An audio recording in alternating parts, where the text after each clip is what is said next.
Vamos então, irmãos, nessa noite dar início à nossa mensagem. E eu gostaria de começar fazendo algumas considerações.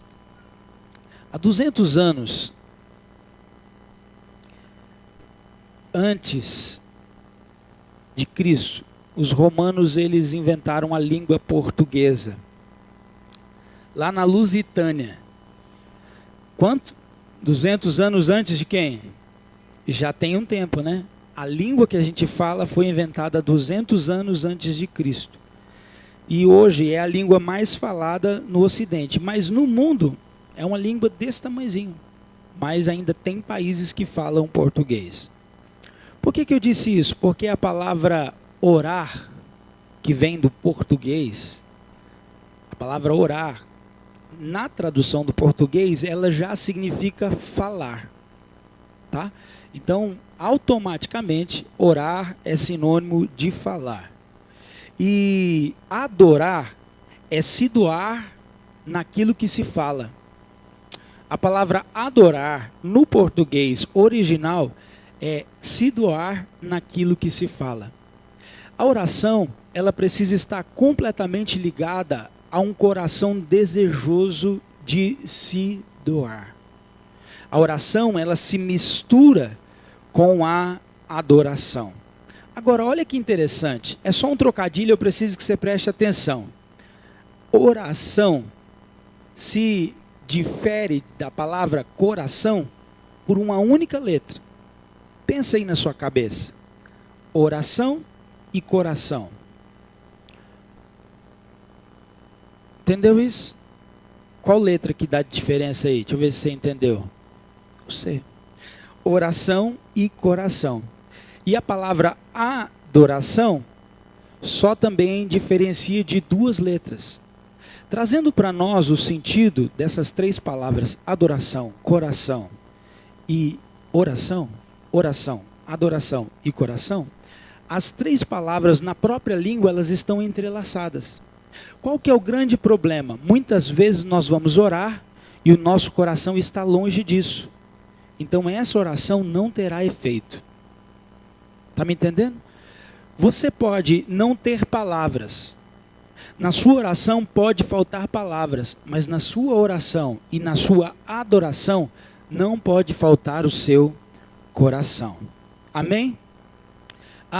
Quando Jesus, em Lucas capítulo 11, ele ensina os discípulos a orar, ele está cumprindo o papel de um mestre. Todos os mestres na Bíblia, ou na época de Jesus, eles ensinavam os seus discípulos a orar. Por uma razão, eles faziam isso, porque a oração, além de os ligar ao sobrenatural, além deles falarem com o Deus ou a divindade que eles acreditavam, a oração, ela revela a visão que o seu discipulador, pastor ou mestre tem do mundo. A oração descortina os credos. A oração descortina os sentimentos mais profundos. Você quer conhecer uma pessoa? Fale com ela por 10 minutos. Você quer conhecer uma pessoa ainda mais que é cristã? A convide para orar. Porque na oração dela, ela vai mostrar a maneira que ela enxerga o Deus que ela crê e vai muitas vezes explicar a maneira que ela vive. Agora, o que me assusta é quando alguém não sabe orar ou alguém não tem motivação para orar. Isso pode significar que essa pessoa não tem visão alguma do mundo. Significa que a vida está levando essa pessoa. E isso é muito perigoso. Mas só para você entender o que eu estou dizendo, num clima de descontração e ensino, eu queria que você observasse aquilo que, assim, de alguma maneira eu tentei expressar, e eu escrevi, eu quero ler, para você ver como que é isso. Na perspectiva seguinte, todo mestre, quando ele ensina a orar ao seu discípulo, ele está mostrando a visão que ele tem do mundo. Mas olha que interessante, quantos ministérios nós temos na igreja? Quantos ministérios nós temos na igreja? Quantos dons ministeriais estão prescritos ou escritos na Bíblia, nas Escrituras? Todo mundo faz assim comigo, ó. Quantos dedos tem aqui na minha mão? 5. Quais são esses ministérios? Vamos lá. O mestre, o pastor, o evangelista, o apóstolo, o profeta e o mestre. E o apóstolo. Vamos de trás para frente. Os seus dedos, você pode decorar essa lição. É tão simples, irmão, mas vamos lá. Esse aqui, esse dedão, ele é mais forte que os outros, é ou não é? E ele tem uma característica pessoal. É pertinente e peculiar somente a ele. Ele é o único dedo que consegue tocar rapidamente todos os outros dedos. Ó. Tá vendo? Faz aí, você consegue? Tem gente que vai começar. Vai lá. Tá vendo a velocidade que ele toca todos os dedos? Por isso que esse dedo representa na sua mão o apóstolo. Porque o apóstolo é aquele que vai, é aquele que consegue alcançar todo o corpo, de maneira rápida. Agora, ele também tem características que não pertencem ao momento daquilo que eu preciso falar. Depois nós vamos fazer uma ministração só sobre dons. Mas ele tem limitações. Esse dedo, a gente usa geralmente para... É o profeta. O profeta é: eis que te digo. Então o profeta sempre está apontando aquilo que está certo ou aquilo que está errado. Ele sempre está entrando em lugares, apontando situações. Então esse aqui é o... E esse dedo maior? O dedo do meio? É o evangelista. Irmãos, o evangelista, ele sempre está na frente. Ele sempre está indo na rua, indo no hospital, indo nas escolas, olha lá. Ele sempre vai na frente. Ele é o maior dedo da sua mão. O evangelista, ele talvez é um dos dons que tem mais ferramentas, que tem mais manifestações. Porque quando o evangelista sai, irmão, se tiver que expulsar demônio, ele vai expulsar. Se tiver que cantar, mesmo cantando mal, ele vai cantar. Se tiver que pregar, ele vai pregar. Se tiver que orar para cura, ele vai orar para cura. Então, por isso que ele tem essa característica expressa no dedo. Esse dedo aqui é o anelar. Qual dom ministerial que se identifica com aliança? O pastor. Então, esse dedo aqui, ele representa o ministério pastoral. O pastor sempre está preocupado com aliança, com o casamento, com o bem-estar, com o relacionamento dos irmãos. E esse aqui é o mestre. Então vamos lá, todo mundo junto, bem forte. 1, 2, 3 e...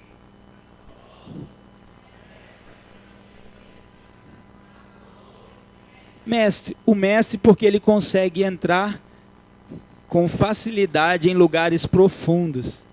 Terrível, né? Terrível, terrível. Mas eu acredito que com a minha nojeira você nunca mais vai esquecer. Agora, imagina comigo um pastor orando ou falando sobre oração. Ouça e deixa o Espírito Santo de Deus falar com você. O pastor é possivelmente o menos pretensioso. A sua visão é que o verdadeiro ensino ou aprendizado vem pelo relacionamento. Isto é, no dia a dia, lado a lado. Muitas vezes sem palavras, para que a verdadeira oração seja fruto da vida pessoal. Então, se um pastor fosse ensinar para oração, ou sobre oração, ele diria: olha, mais importante é nós nos relacionarmos. E nesse relacionamento você vai aprender a falar ou a orar comigo. Essa é a visão do pastor, talvez a menos pretensiosa. Ele acredita que o verdadeiro ensino é transferido na prática por um relacionamento. Essa é a visão do pastor para com os seus discípulos. Agora, o profeta certamente é o mais ousado. A sua visão está ligada estritamente ao espiritual, enquanto o pastor se preocupava com o relacionamento, o profeta agora está preocupado com o âmbito espiritual. Seu método é fazer uma oração poderosa, para que desate na vida do discípulo a vida de Deus, para que ele possa, ou fluir dele, uma verdadeira oração.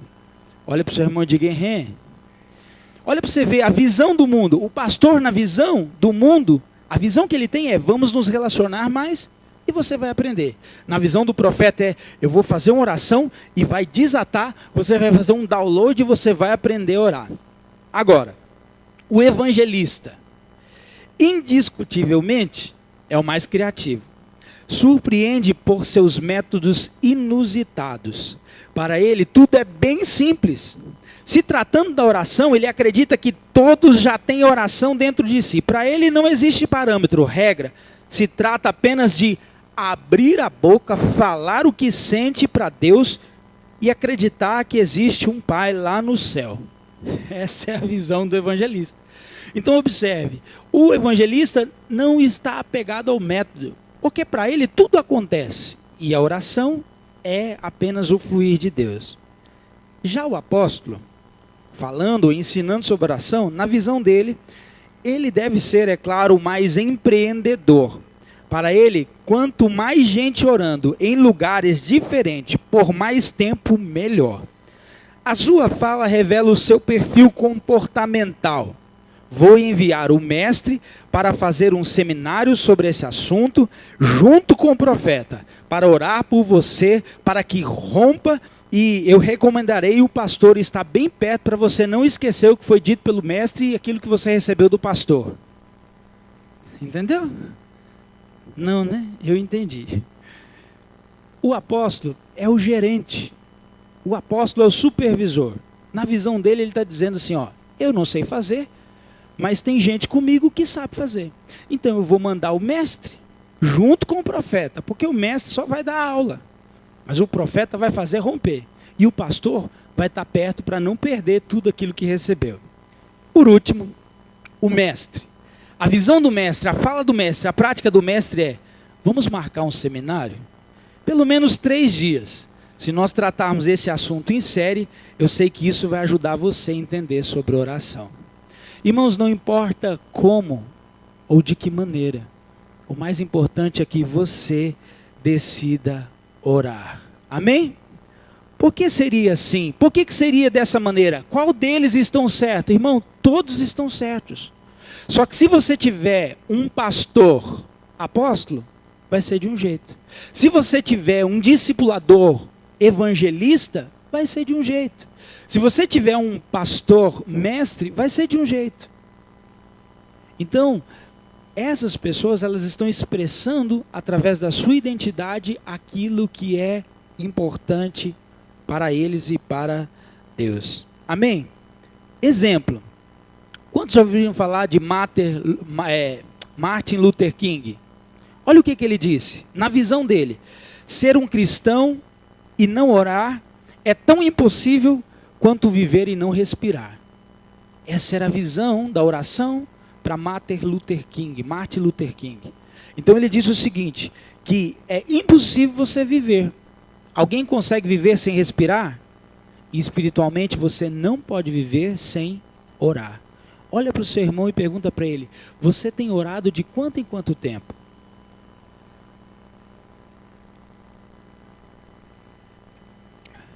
Você pode ficar sem comer por vários dias. Você pode ficar sem beber água por poucos dias. Mas você não pode ficar sem respirar por muito tempo. Por isso que Jesus disse, através de Paulo, que nós devemos orar sem cessar. Diga para o seu irmão: orar sem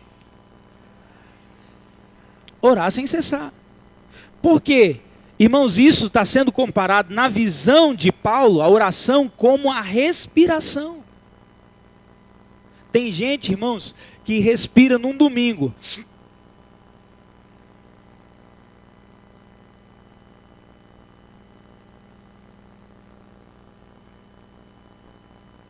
Sábado. Domingo.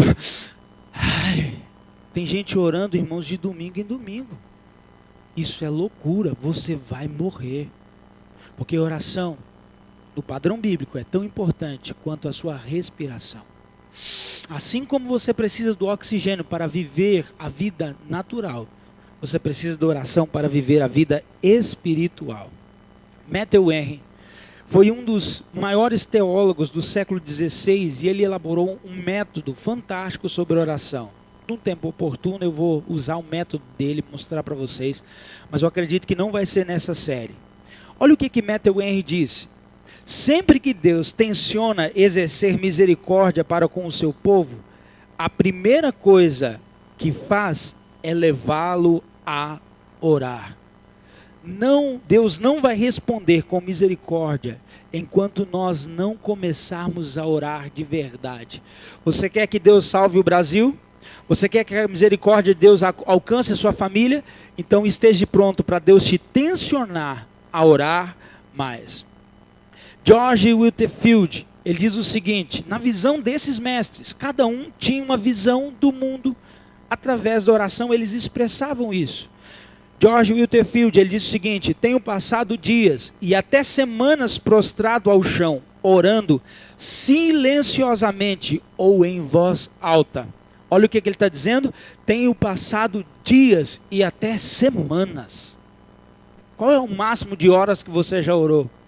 Whitefield, ele disse que orou por semanas, sem parar, sem comer. Olha a importância que esse homem dava para a oração. Robert Law disse o seguinte: a oração é um instrumento poderoso, não para fazer com que a vontade do homem seja feita no céu, mas para fazer com que a vontade de Deus seja feita na terra. Porque através da oração, na visão de Robert Law, você recebe do coração do Pai aquilo que é a vontade do Pai, e agora você está orando na terra aquilo que é a vontade dele, e agora há uma unidade entre terra e céu. Quem não ora, irmão, certamente fará a sua vontade. Olha o que Charles Spurgeon disse: sussurros que não podem ser expressos em palavras frequentemente em orações, não podem ser recusadas. Sussurros que não podem ser expressos em palavras, são frequentemente orações que não podem ser recusadas. O que significa uma oração feita em gemido, em clamor, com um sincero coração, certamente elas terão a resposta de Deus. Isso nos leva e nos arremete ao significado da oração, do coração e da oração. Tudo isso é entrelaçado. Não é um gemido produzido, irmãos, pela vontade humana, mas um gemido produzido pelo Espírito Santo. Amém? Quem já ouviu falar de um teólogo famoso chamado João Calvino? Um homem de muita oração.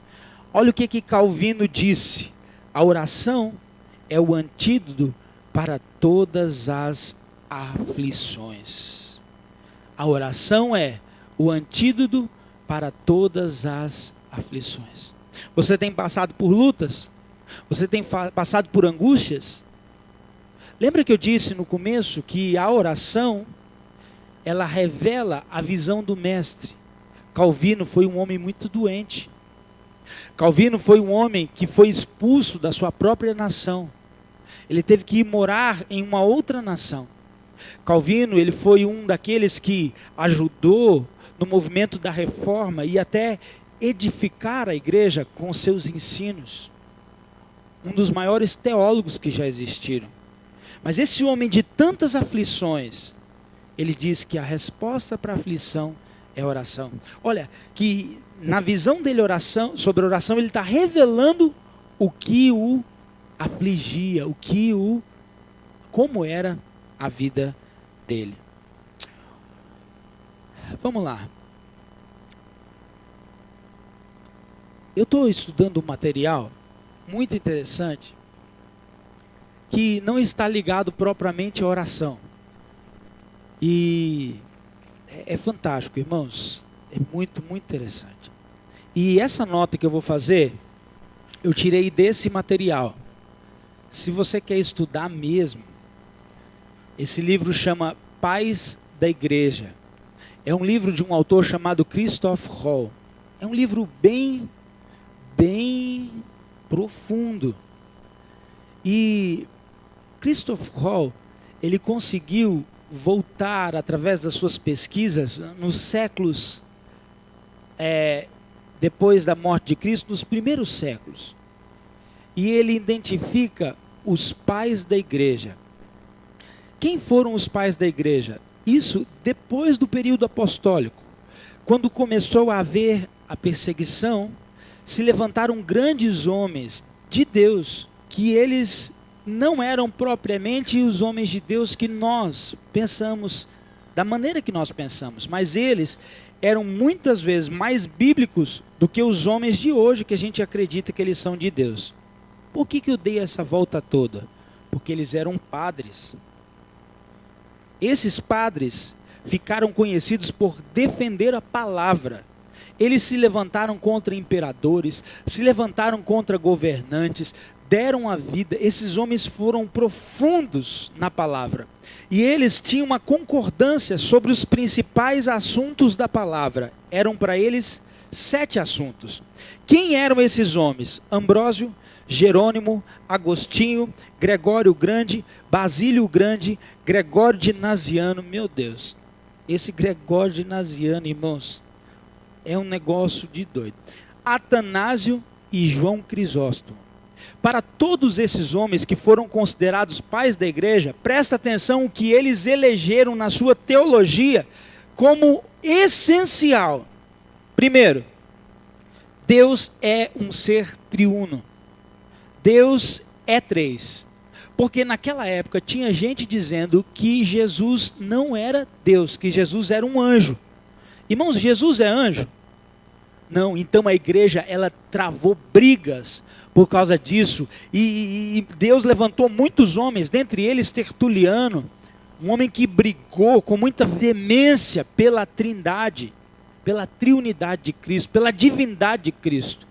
E Tertuliano e outros conseguiram realmente defender a essência do evangelho. Jesus é Deus. Segundo ponto, as 2 naturezas de Cristo. Isso eles não negociavam. O que é isso? Jesus, ele é Deus, e Jesus, ele veio em carne, sendo assim, então, homem. Terceiro assunto que eles defendiam como assunto importantíssimo: a eficácia da morte redentora de Cristo. Observe que hoje esses têm sido assuntos desprezados pela igreja. Porque hoje, irmãos, mais importante é o que Deus faz, do que na verdade a minha vida, que eu vivo em santidade a esse Deus. Hoje as pessoas elas querem um favor de Deus, elas não querem servir a Deus. Mas para esses homens não. Eles pregavam insistentemente que a morte de cruz, a morte de Jesus, a morte redentora, ela era suficiente para apagar os pecados e para nos redimir do pecado. Quarto assunto: a absoluta autoridade das Escrituras e a infalibilidade dela. Para eles, irmãos, a Bíblia era a regra de fé e prática. Hoje, a gente usa esse livro só de vez em quando. Aqueles homens acreditavam que tudo o que eles precisavam, que todas as respostas estavam aqui. Você crê nisso? Quinto, a decadência da humanidade. Hoje, irmãos, a gente está cantando nas igrejas o que aqueles padres estavam quebrando o pau. Hoje na igreja o louvor é: você é o espelho que reflete a imagem do Senhor. Não, naquela época ele está dizendo: todos pecaram, todos foram destituídos da glória de Deus, o salário do pecado. Padre pregando desse jeito. E hoje tem pastor dizendo: olha, o culto foi feito para você. Eu quero dizer para todos vocês, inclusive os que estão nos visitando hoje, que esse culto não foi feito para você, esse culto foi feito para Jesus. E nós estamos aqui para reconhecer que nós dependemos de Deus. Esses homens, irmãos, tinham essa visão assertiva porque eram homens de oração. E aqui eles estão revelando, na época deles, a lente e a visão que eles tinham do mundo à luz das Escrituras. Sexto e último, o batismo, a importância do batismo. Olha para aquela mesa, e a Santa Ceia. Era assunto essencial para esses homens. O batismo. Tem gente, irmãos, dentro da igreja há 10 anos e acha que não precisa batizar. Tem gente, irmãos, que está fazendo, algumas igrejas que estão fazendo da Santa Ceia uma bagunça. Eu fui numa igreja e eles foram fazer a Santa Ceia, eu pensei que eu estava numa festa. E lá vem aquele povo, pode vir, e um pegando pão, outro pegando vinho, aquela bagunça, e o povo comendo, parecendo que estava morrendo de fome. Irmãos, hoje nós vamos ceiar. Essa é uma noite especial para mim, para você. É uma noite de conserto, é uma noite de cura, é uma noite de restauração. Você crê nisso? A teologia desses padres estava melhor do que a nossa. Por último, dentro de todos esses assuntos, olha o que esses padres estavam de acordo. A importância vital de uma vida de oração é uma vida espiritual disciplinada. Então, a importância de uma vida saudável de oração é uma vida espiritual disciplinada. Você nunca vai ser saudável espiritualmente se você não aprender que você vai ter que mortificar a sua carne e decidir orar. É uma disciplina. Agora tem gente dizendo, ai pastor, mas se o senhor falar que a gente tem que orar na igreja, isso é lei. Irmão, quem sabe um pouquinho de lei não vai mudar essa carne sua? Alguém está me entendendo? Não é que nós queremos viver na lei, mas você precisa se disciplinar. Tem gente que está engordando e não fecha a boca. Tem gente que está morrendo e não faz um exercício. Irmãos, está na hora de você romper com essa apatia espiritual sua, em nome de Jesus, diz amém. Espiritualmente você pode estar do mesmo jeito. Talvez você, eu não estou falando de estética, eu estou falando de saúde espiritual. Da mesma maneira que você precisa cuidar do seu corpo, você precisa cuidar da sua alma. Da mesma maneira que você precisa cuidar do seu corpo e da sua alma, você precisa cuidar do seu espírito. Amém? Como nós falamos de discipulado, e agora nós estamos falando sobre oração, e nós entendemos a importância da oração, não somente do ponto de vista contemporâneo, mas eu voltei no 1º século até o 5º século, e eu mostrei para você, através de Gregório de Naziano, de Gregório o Grande, de Basílio e outros, historicamente a importância da oração. Aquilo era algo marcado, escrito como importante. Juntando tudo isso, a principal função do discipulador. Quantos discipuladores nós temos aqui? Levanta a mão, deixa eu ver. Só isso, irmão. Tem até uma criança ali discipulando. Aleluia. 2. Deus seja louvado. Irmãos, nessa igreja, nós teremos muitos discipuladores. Quem é o discipulador? É aquela pessoa que ela decide cuidar de outras pessoas. É aquela pessoa que decide ser referência. Então, antes de você querer ensinar qualquer coisa para o seu discípulo, que tal chamar ele para orar com você? Que tal convidar essa pessoa para orar com você? Primeiro, ele vai descobrir qual que é a visão que você tem do mundo. Porque através da oração você está revelando o seu coração. Tem gente aqui que nunca me viu orar. Mas tem algumas pessoas aqui que já viram o meu coração descortinado na oração.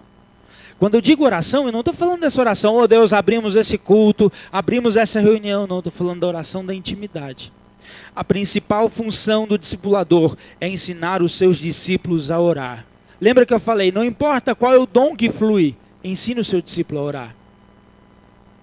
Conduzindo a condição proporcionada na cruz, que foi de sacerdote.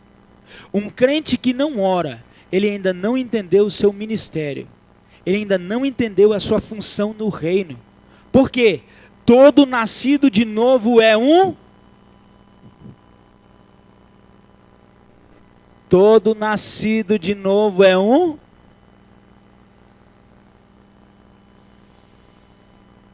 sacerdote.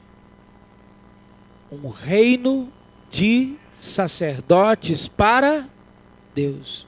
Agora, pensa comigo, Thales, qual que é a função do sacerdote?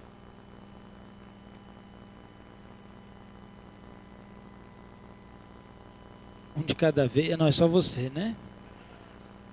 A função do sacerdote, irmãos, é estar diante de Deus, por si mesmo e em favor de outras pessoas. Hoje, você nasceu de novo, você já é um sacerdote. Há uma interpretação errada de Êxodo 19:6 e Apocalipse capítulo 5. Há uma interpretação muito errada desses textos de 2 Pedro capítulo 2. Nós não somos reis e sacerdotes para Deus. Nós somos um reino de sacerdotes. O que significa, todos nós, cada um integrante da família de Deus é um sacerdote. Agora, o sacerdote hoje, ele não mata mais o cabrito. O sacerdote hoje não tem mais que ir lá matar o bezerro. Mas o sacerdote precisa estar todos os dias na presença de Deus. De que maneira? Através das suas orações, queimando o incenso todos os dias. Pergunta para o seu irmão: você tem queimado o incenso todos os dias?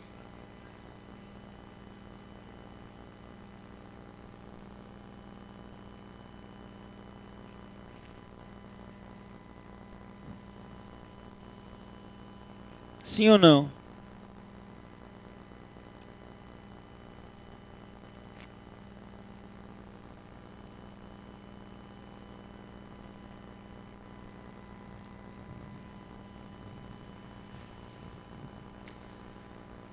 Vamos agora só tentar entender um pouquinho, desmistificar, descodificar a oração mais famosa de toda a Bíblia, que é o Pai Nosso. Presta atenção. O elemento em evidência no Pai Nosso é o relacionamento direto com Deus. Somente aqueles que creem em Jesus, presta muita atenção nisso, somente aqueles que creem em Jesus podem chamá-lo de Pai e desenvolver um relacionamento profundo com Deus. Quando nós oramos, nós estamos falando com o Pai. A morte de Jesus na cruz, como nós cantamos aqui, eu fui reconciliado. Com quem você foi reconciliado? Com o Pai. Jesus, ele foi o mediador. Toda oração, então, sendo feita, ela deve ser feita ao Pai, por intermédio de Jesus Cristo. O Pai Nosso, ele nos põe como ponto principal, o relacionamento direto com Deus. Você não precisa da Maria, você não precisa do Joaquim, você não precisa de nenhum outro mediador. O seu, agora, relacionamento é direto com o Pai, por causa do sangue de Jesus na sua vida. Na época de Jesus, a maior heresia que Jesus foi acusado de dizer foi quando ele disse que era filho de Deus. Essa foi a maior heresia. Por quê? Porque desde a queda de Adão, presta atenção nisso, até Jesus, todos eram servos. O padrão máximo, o nível máximo de intimidade até Jesus era de servo. Então os levitas, o que os levitas eram? Sacerdotes servos. Agora, irmãos, após Jesus Cristo, nós temos acesso direto e podemos entrar todos além do véu por meio da oração. Então, nós devemos aproveitar isso, e é isso que o Pai Nosso nos ensina. Quando nós estudamos o Pai Nosso, vemos Jesus tratar 4 elementos de aflição da alma.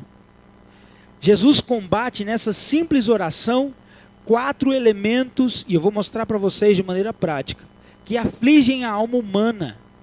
Primeiro, a falta de sentido da vida. As pessoas hoje que não têm uma vida de oração, até dentro da igreja, elas sofrem desses maus. Por isso que Calvino disse que a oração é a resposta para todas as aflições. Então, qual que é a crise da maioria das pessoas no mundo, de onde eu vim? Por que eu nasci nessa cidade? Eu não entendo por que eu nasci nessa família. Eu não entendo por que eu sou dessa cor.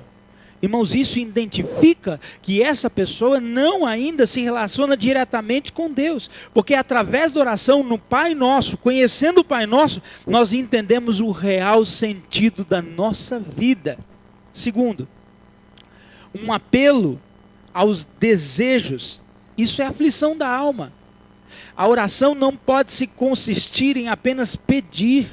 Isso é uma aflição da alma. Por exemplo, você liga a televisão, tem uma propaganda. Compre, compre. Quem é mais antigo um pouco, não precisa ser muito antigo, mas lembra. Compre batom. Seu filho merece batom. Irmãos, isso aflige a alma do ser humano. E tem gente que não tem uma vida de oração, ele acha que ele precisa ter para satisfazer a sua alma. É um apelo aos desejos. A pessoa que não tem uma vida de oração, que não se relaciona com o Pai, ela sente falta de algo. A oração pode resolver isso. Porque quando você entra na oração, você entende, o Senhor me sustenta. O Senhor é a minha alegria. A alegria do Senhor é a minha força. Terceira aflição da alma de todo ser humano, o peso da culpa. Uma pessoa que não se relaciona direto com o Pai, ele nunca vai conseguir se livrar da culpa. Agora, quando você crê em Jesus e entende que você é filho, e você começa a se relacionar com o Pai Nosso, com o Pai Celestial, com o Pai que está no céu, você entende que o teu Pai te ama. Você não é mais um empregado, agora você foi aceito como filho. E a oração vai poder livrar a sua alma dessa aflição. Porque você não chega de lá, na presença de Deus, dizendo, sim, Senhor. Não, Jesus ensinou através do Pai Nosso, você vencer essa aflição dizendo, olha, eu estou diante do meu Pai. Eu sei que eu sou aceito. E por último, ou a última aflição, que a oração vai te ajudar a vencer, é o medo do mal. Irmãos, no mundo que nós vivemos, quem não está vivendo essa aflição? Nós não sabemos o que vai acontecer amanhã. Há hoje um risco eminente que nos rodeia.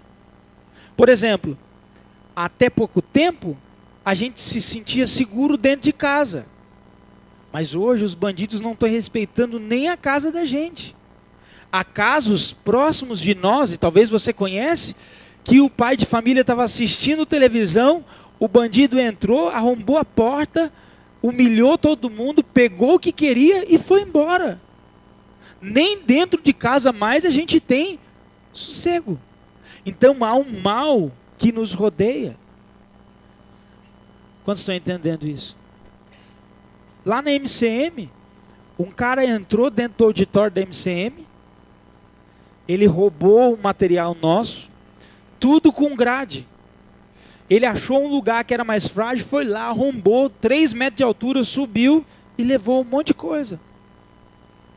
Nós aumentamos os cadeados, eu comprei uma tranca, aquele tetra, o maior cadeado tetra que existe, eu comprei 4. Botei lá e tal. Gente, com 30 dias, 20 dias, o bandido voltou.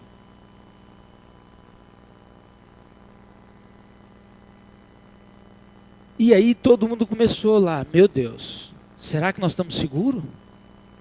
Será que é seguro ficar aqui? Deixa eu dizer uma coisa, desenvolva a sua vida de oração. E você vai entender que independente do que venha acontecer, a sua alma tem paz. Tem gente que tem medo de casar. Olha para o seu irmão e pergunta para ele, você tem medo de casar? A gente pergunta, quem é solteiro aqui? Ele...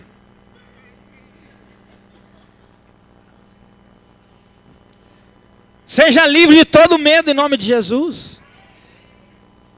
Você vai casar e vai ser feliz em nome de Jesus. Diga comigo: falta de sentido da vida, apelo aos desejos, peso da culpa e medo do mal. Se você não orar, certamente você está sofrendo essas aflições. Se você vier fazer um aconselhamento comigo e dizer: pastor, olha, eu estou assim tão desestimulado, eu não sei nem por que eu nasci. Eu vou dizer: já sei, falta de oração. Pastor, eu estou com tanto medo, eu não consigo sair da minha casa. Vamos orar, irmão. Ah, pastor, eu não sei, eu sou compulsivo. Eu vou no shopping, eu quero uma sandália. É uma tal de Melissa, irmão. Meu Deus do céu. É um apelo aos desejos. A irmã parece uma centopeia. Irmã, vamos orar. Ah, mas eu não vou ser feliz se eu não tiver uma Karma Stephan. Tá certo? Tá vendo? Acertei, irmão. O Espírito Santo está fazendo aqui, ó. Presta atenção. E tem gente que diz: olha, eu sei que Deus me perdoou, mas eu não consigo aceitar. E passa uma vida inteira sentindo-se culpado. Falta de oração. No Pai Nosso, Jesus nos ensina que todos esses maus, através daquela simples oração, podem ser vencidos. Jesus nos ensina que o sentido da vida para o nascido de novo é realizar a vontade de Deus. E Deus está reinando. E como que eu posso agora agradar a esse Deus? Vivendo em santidade e cumprindo a perfeita vontade dele. Amém? Você conhece o Pai Nosso? Vamos tentar dizer junto para eu não ter que abrir a Bíblia? Diga comigo: Pai nosso que estás no céu, santificado seja o teu nome, venha a nós o teu reino, seja feita a tua vontade, assim na terra como nos céus.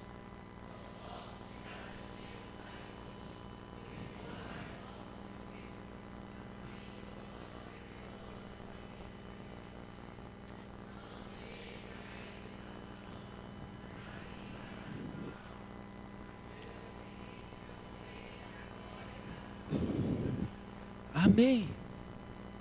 Agora nós vamos desfazer, desconectar todos esses termos e nós vamos entender como a oração de Jesus, ela destrói todas as aflições da alma. O real sentido da vida é o estabelecimento do reino de Deus.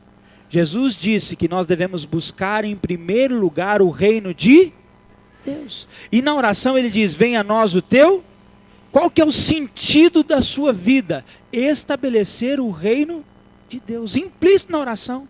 Então a aflição da sua alma é combatida quando você entende que através da sua oração, você está estabelecendo o reino de Deus. 2, quando o nome de Deus é santificado, lá está dizendo: santificado seja o teu. Quando? Por um novo comportamento dos seus súditos. Porque agora você faz parte desse reino. E não consiste em simplesmente dizer: santificado seja o teu nome.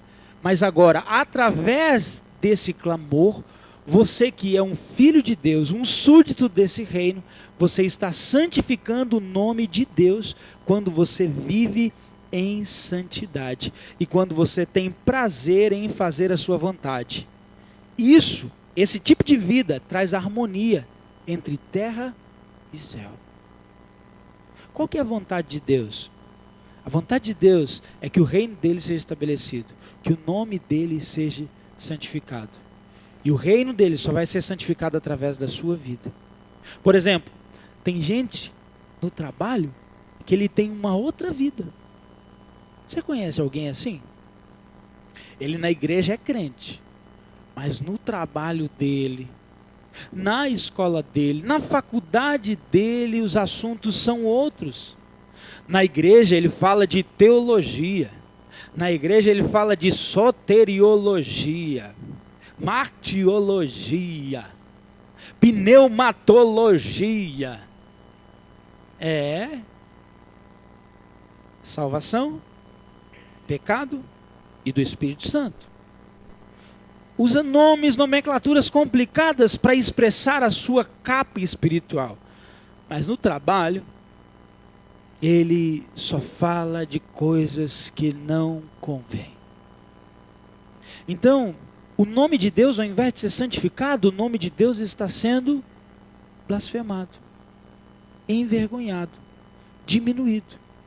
Porque todo mundo que está lá no seu trabalho está olhando para você e dizendo: Tiago Jorge.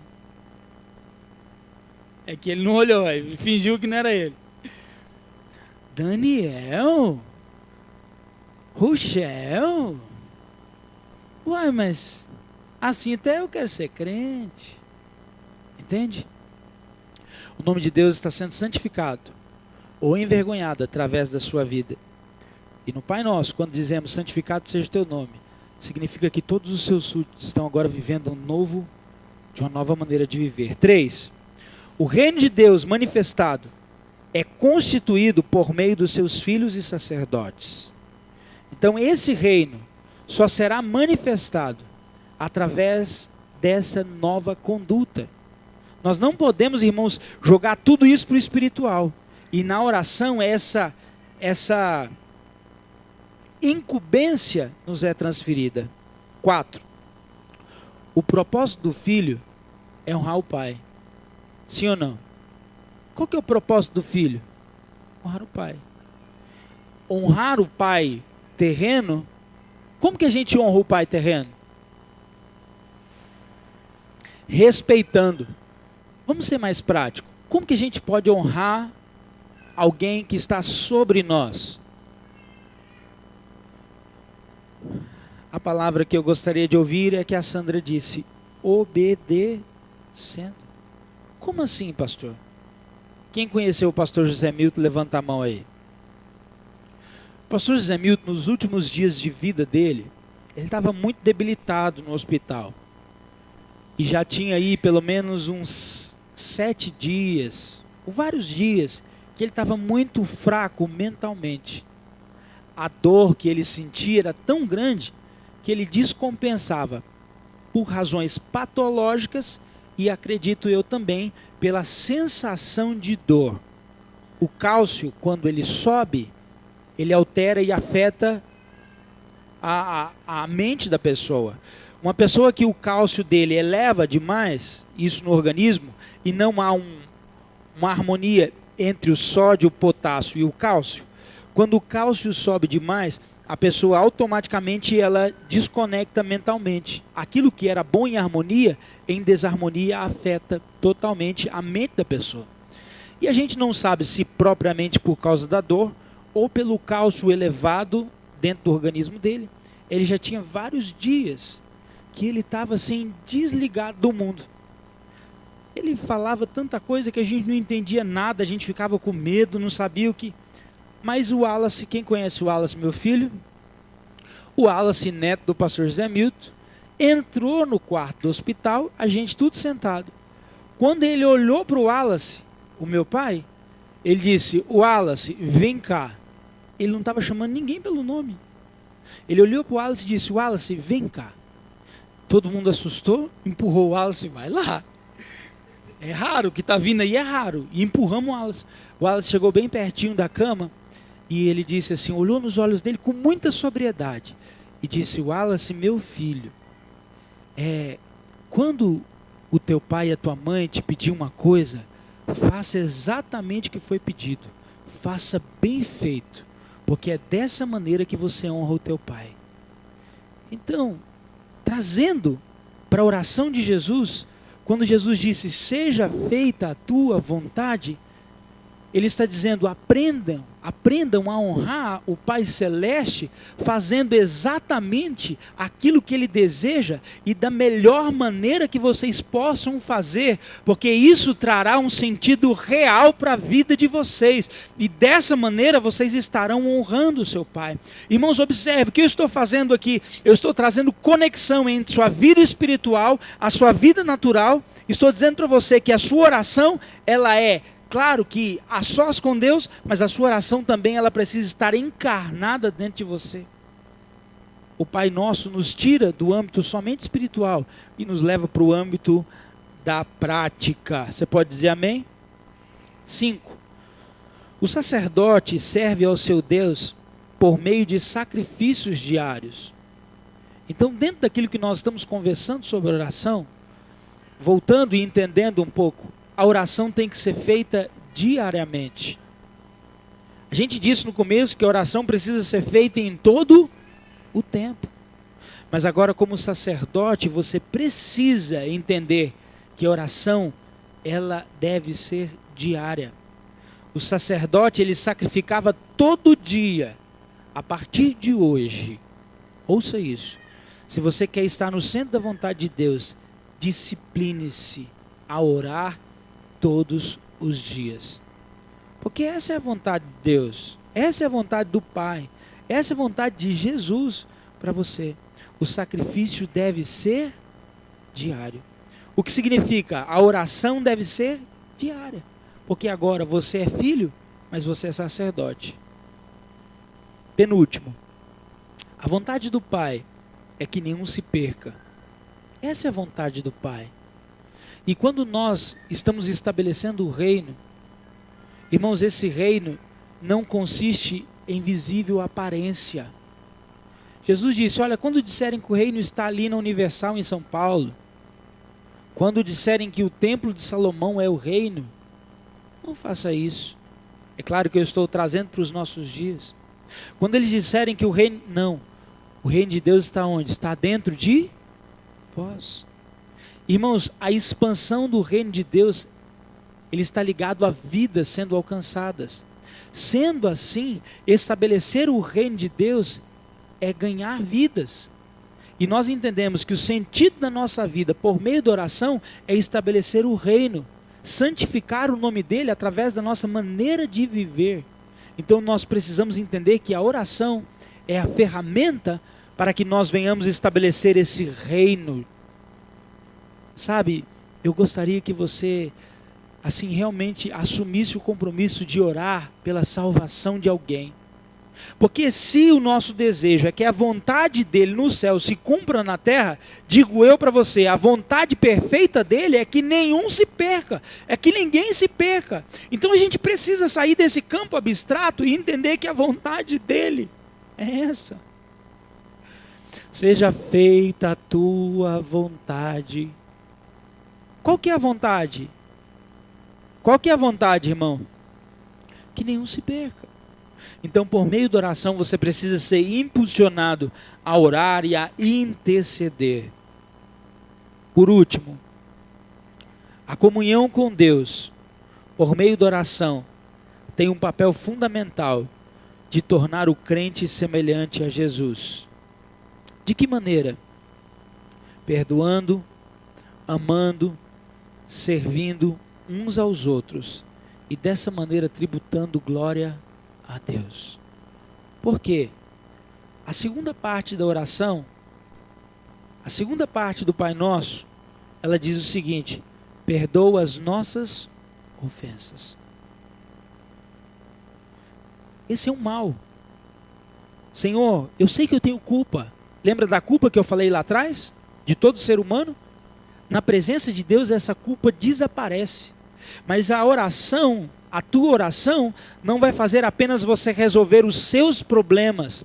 A oração pura e verdadeira, ela tem que te levar a viver ou ser igual a Jesus, agir semelhante a Jesus. Então a oração, ela apaga a culpa, ela consome e ela risca a culpa da minha mente. Mas essa mesma oração que me leva a ser santo, essa oração tem que me levar a ser como Jesus. Perdoa assim como. O que significa esse assim como? Da mesma maneira que o Senhor perdoou os seus ofensores, eu também perdoo os meus. Irmãos, eu quero terminar rapidamente. O que pode fazer com que a sua oração seja negada? Porque eu falei que a oração revela a visão que você tem do mundo. Eu falei que a oração, ela vai vencer as suas aflições.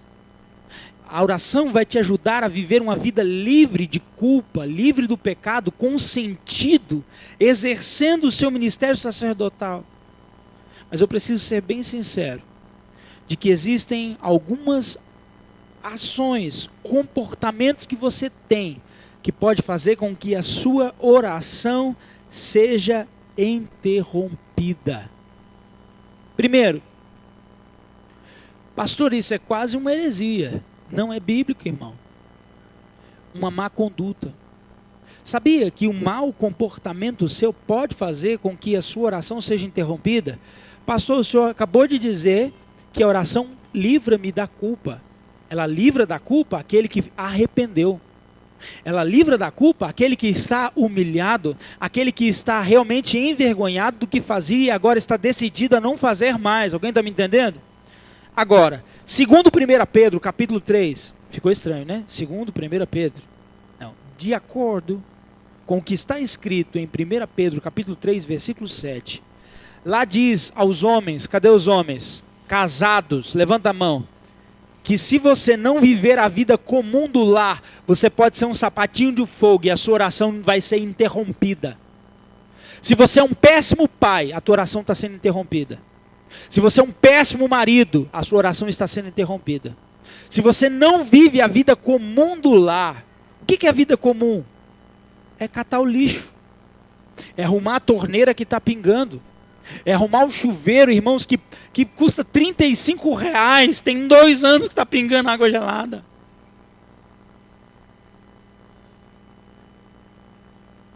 É insensatez de pagar R$200 de água, porque você não tem coragem de comprar uma junção que custa 50 centavos. Mas você está preocupado com tantas coisas. Eu quero dizer que não importa o que você está fazendo para Deus, se a sua conduta não é uma conduta cristã dentro do seu lar, pode ser que a sua oração está sendo interrompida. 1 Pedro 3,7. Segunda razão que a sua oração pode ser interrompida. Você pode orar bem, você pode falar bem, você pode conhecer a Bíblia, mas a sua oração vai parar. A amargura. Lá em Lucas 11:25, depois vocês vão assistir a aula de novo e eu quero que vocês olhem com muito cuidado. A amargura pode te privar. Você que não perdoa, a sua oração está parada. É o que está dizendo.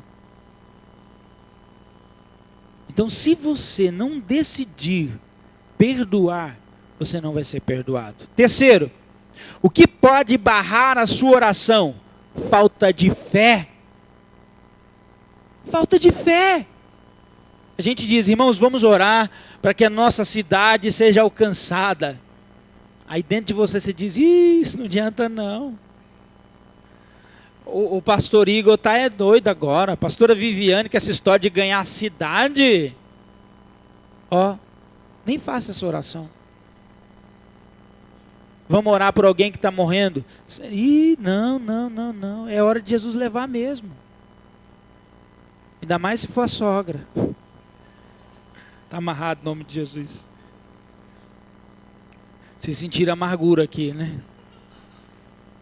Diga comigo, má conduta, amargura, falta de fé. Lucas 11 também fala sobre isso.